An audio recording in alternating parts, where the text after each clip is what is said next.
నమస్కారం. హరే రామ్. గుడిలో కొబ్బరికాయని కొట్టడం చూసే ఉంటారు.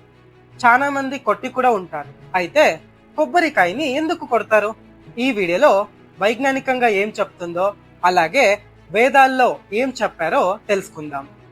వైజ్ఞానిక కారణం: గట్టిగా కనిపించే చెక్కను విరగొట్టి లోపల ఉన్న స్వచ్ఛమైన భాగాన్ని బయటకు తేవడం అంటే మన అహంకారాన్ని విడిచిపెట్టి అంతరాత్మ శుద్ధిని పొందడమే.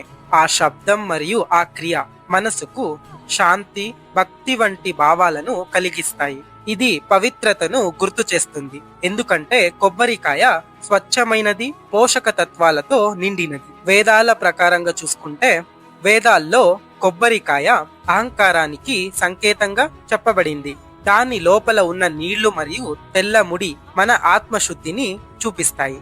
దేవుని ఎదుట కొబ్బరికాయని కొట్టడం అంటే నా అహంకారాన్ని, లోపాలను నీ పాదాల దగ్గర విడిచిపెడుతున్నాను అన్న భావంతో శరణాగతి తెలియజేయడం.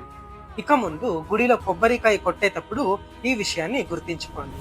మనస్సు మరింత శుద్ధిగా మారుతుంది. ఈ వీడియో గనక మీకు ఇష్టమైతే వీడియోని లైక్ చేయండి, షేర్ చేయండి, సబ్స్క్రైబ్ చేయండి. జై శ్రీరామ్.